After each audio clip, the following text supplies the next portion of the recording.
I start hating you guys in here,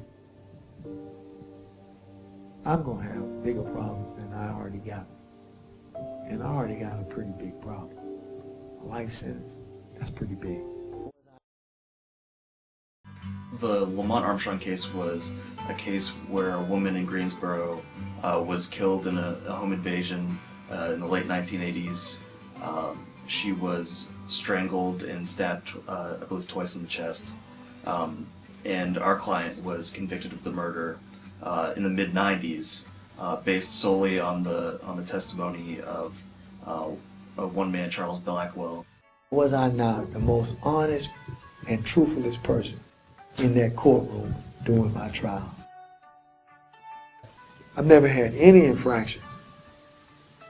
I've done all the freaking work or taken all the classes that they asked me to take. It's called a MAP program. Mutual agreement between state or prison system and inmate. They can keep their damn MAP, because hopefully Duke can walk me out of the courtroom. I've spent too long away from home. Let me show you where I got validated and what made my day. Teresa wrote me a letter back and she says, Lamont, you sure were. You were the most honest and truthfulest person in that courtroom. I don't know what the judge is going to say weeks from now, months from now. I don't really know if I'm going to be exonerated.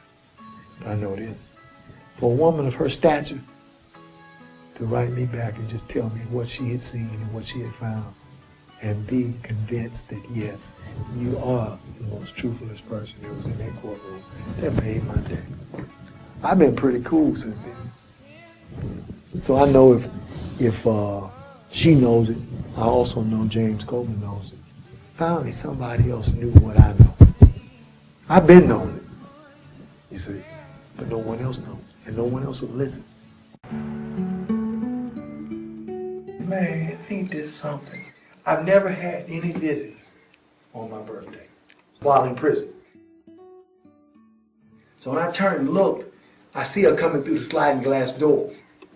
So I began to walk up towards the front of the visitation area to greet her. Watch this. When I turn, let's see, if I'm way back here, she's coming in from right that way. When I turn like this and turn the corner, and I'm facing right in front of her, she's coming in through the sliding glass door, so like she's coming from that door. And we're walking towards each other like this. She's got her pocketbook and her laptop, I think that was it, in both hands. And she just, as soon as she makes eye contact with me, you know what she starts doing?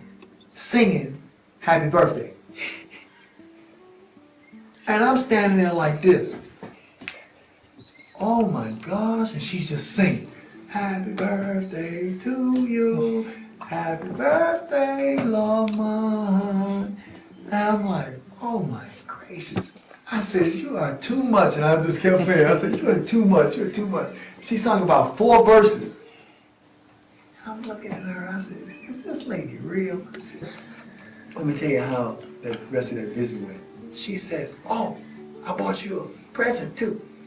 Now let me show you what I do when she says that. When she says that, I know that you guys don't really know everything that you can and cannot bring in here. So this is what I do, Ryan. When she said that, I says, present? And then I did one of these to see if the officer was looking. I didn't know where he was at. I started looking around to see what he was looking at. Like, oh my gosh. I said, you did for real? She said, what's your present? He wasn't paying us no attention. She goes over here to the laptop and she lifts it up and she types in some stuff and cut it on and this, that, and the other. Next thing she know, I know, she says, you ready? I said, yeah. She goes in her pocketbook and pulls out a DVD, sticks it in the side, does something, cuts it on. And whenever she starts hitting, I hear this voice. And I was like, wait a minute. I recognize that voice. And guess who it was? It was Blackwell. She was playing for me his recantation that he gave to Henry Fry in the office. And I sit there and I look and listened, and I'm shaking my head, and he's going on and on and on and on. And the same, they got it in the mall. So I'm sitting there listening. So I'm gonna show you what I come up with when he finishes. I said, Teresa. She says, what do you think? I says, yeah, but. I know she probably said, oh, here comes one of those buts. I says, but why in the world did it take 15 freaking years for you to do this, man? You know? And she said to me, like you said, she's funny, and she knows what to say, when to say. That's right. She reaches over and grabs my hand and says, Lamont, listen. Is it to say cool off, cool down? She says, listen, would you have rather had him do this now or never? And man, you talking about somebody just busting me down. Whatever anger I had just disappeared. She just zapped it out of me. One of her specialties. It is, man. She just took that thing right away from me. Because I was hot. I got to thinking about what he was saying. And how long it took him to say this. Why it take 15 years? I'm okay. Then on top of that, Thanksgiving. I've never had a visit during Thanksgiving. Right? Until this past Thanksgiving. And not only did I have one visit, I had two. You and Teresa and John came that Monday. And Jamie and Michael came Wednesday, and Thanksgiving was Thursday. So, man, I had one hell of a Thanksgiving. This is another factor that underlies leads to a lot of wrongful convictions. It's snitches, false informant testimony, and that's what happened in this case. A gentleman who wanted to get the Crime Stoppers money and knew that our client knew this woman, called the police and said, you should look at this person. So 6 years later, they didn't have any leads in this case, but they had this informant. So they decided to charge him with the murder. So they charged him with murder and said, you will carry the murder charge unless you testify against who wasn't our client at the time, but against, I'll use his first name, it's Lamont, against Lamont. So he decided, as he now says to Lamont, I couldn't carry the murder charge, man. I couldn't carry a life sentence. I couldn't carry a life sentence. So I put it on you. And when I first got here to this camp, I found out that Charles Blackwell Jr., even though he didn't call himself Jr., is here at this camp. I kept hearing the name. I thought it was the dad, the one that had testified against me and put me in prison. Come to find out, it's his son. So I'd been here a month and a half, and the kid came up to me one day and says, hey man, said, Greensboro. I said, yeah. Is your name Lamont Armstrong? Do you know him? And we sort of walked over where nobody couldn't hear our conversation. He says, man, my dad told me, man, all about what he did, man. I says, he did? And the dude told me, yeah. He says, you know what I asked him? I says, no, what? Why did he wait so long, man? The same thing I asked Teresa, why so long? The kid said he asked his daddy, why did you wait so long to straighten that man? And he's over there in prison and done all this time for nothing. I said, well, how about that? I'm open-minded enough to know that I probably will have to forgive these people. And not for their sake. I'm going to do it for my sake. So I can move on. We actually have a symbiotic relationship with the police and the prosecutors in terms of, ensuring that the system has functioned properly. I was working on other cases in June, early June, and we received a phone call from Assistant District Attorney Howard Newman, who was assigned to this case. Preparing for the hearing, Detective Matthews had gone back over all of the evidence in the case. And one thing he decided to do was to rerun latent prints, handprint, palm prints and fingerprints that were left at the scene of the crime and that had never been matched to anyone before. So they ran them through a newer North Carolina database, a regional database, and they got a hit. They got a match. So we called the prison and they allowed us to do an emergency visit with Lamont. And anyone who knows Lamont knows that he loves to tell stories. We got there, emergency visit. He didn't know why we were there. When I arrived, I said, we have some really interesting new development to tell you about, striking new development. And he started off on a story about something completely unrelated and just went on with these great details. He's a wonderful storyteller. And finally I leaned across the table and I said, this is fascinating, but do you think you want to hear what we came here to tell you? And he said, oh yeah, I do. So we told him, and as I've told others, he closed his eyes and lowered his head, and looked up and said, I wish I had it recorded, but he said, is this real? And then he said, really, pinch me, because I don't know if this can be real. Even standing in front of the courthouse, it's not quite real yet. And we were talking about how Lamont feels and everything that's got to be swirling through his head, and I guess we'll see it all soon. The students are extraordinary. They've gone out and interviewed witnesses, they pulled together documents, they analyze those documents, they discover things that no one has discovered before about cases.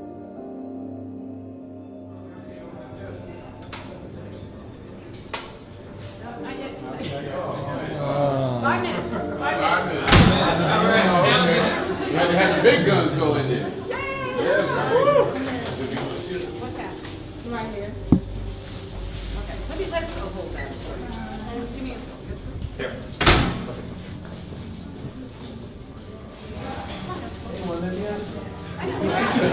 Turn around here, people.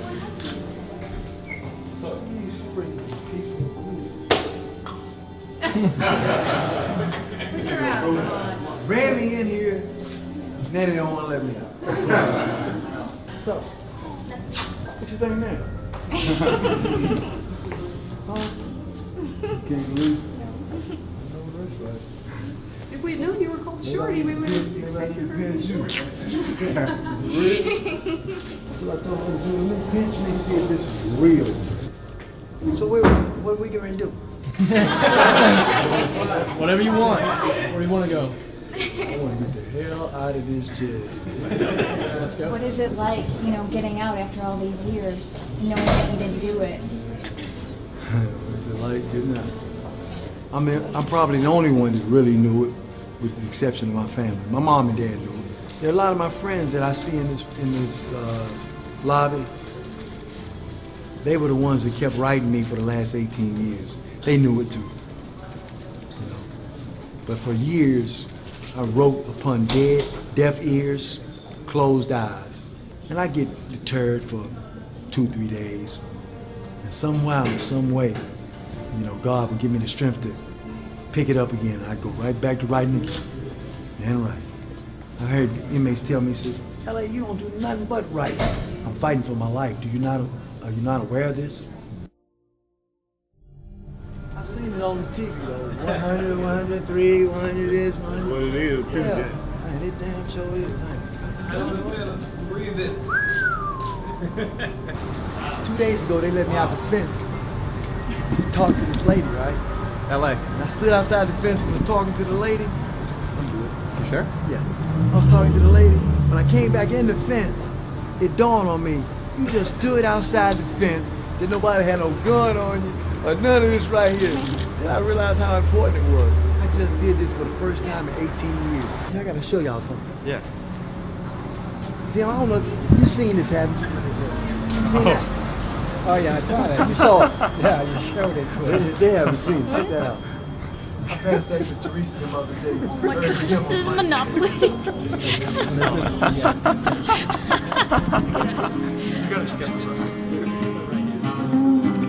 How you want to listen to it? I ain't done nothing. Now, they don't give you a bond with this dumb charge. What is y'all driving?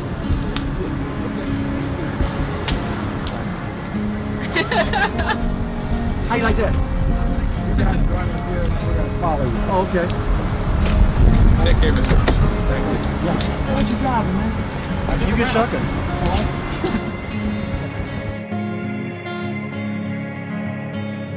Let me get the seatbelt thing covered. I'm riding in the front seat. When was the last time you were in the front seat? Boy, you know what? It's been a while. It's been a while. Having your case, even though I can't tell you how many times that's got me through my first year of being in the role, and like having something to feel that I can feel passionate about and work towards. I don't think you know that you've changed all of our lives as much as you think we might have helped towards. So I just want you to know that. If you've affected all of us this way, there's so many other people that will benefit from. There were so many people that benefited from you on the inside, and I can't wait to come back, sit at something like this, and kind of look back a year, 2 years down the road, and see what you've done now. I can't wait. Peace.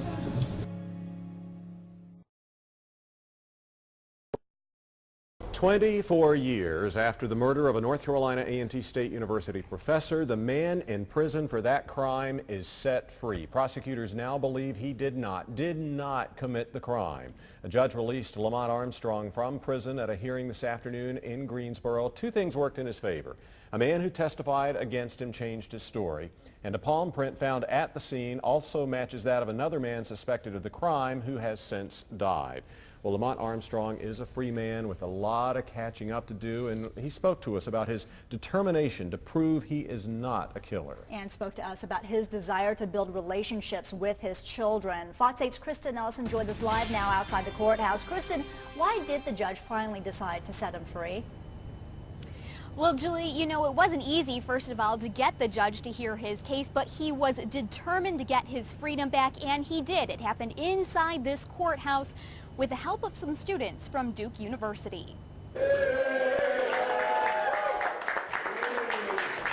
After 17 years, Lamont Armstrong is a free man. And I've prayed for this and prayed for this and prayed for this. And back to what my mom said, son, don't forget to pray. In 1995, he was convicted of a crime he did not commit. A jury believing in 1988 he killed one of his former NCA&T professors, Ernestine Compton. Armstrong insisted he didn't do it. But for years, I wrote upon deaf ears, closed eyes. And I get deterred for 2-3 days. And somehow, some way, you know, God will give me the strength to pick it up again. And I go right back to writing again and writing. His determination caught the attention of Duke University's Wrongful Convictions Clinic. The group of law professors and students found Greensboro police missed some key evidence and hid details from Armstrong's defense team. The case also hinged on a convicted felon who once told police he saw Armstrong murder the professor, but has since taken it back. Yeah, I'm somewhat angry. Yeah, you can't help from being. I'm human, you know. I'm glad to see Guilford County finally rectify itself. Armstrong missed a lot behind bars. He has a daughter who he hasn't spent any time with since she was little, and his son who was 19 when his dad went to prison. But now being 36 years old, and I have kids of my own, I just thank God that they'll be able to see their grandfather. And Armstrong has big plans, starting with a meal. I'm looking forward to some real food. And eventually furthering his education. I'm challenging this person beside me, this little person. If I finish school, will you finish? If I go back, will you go back? So we're going to see what happens with that. And Armstrong was born in Brooklyn and says he'd like to go back to New York City.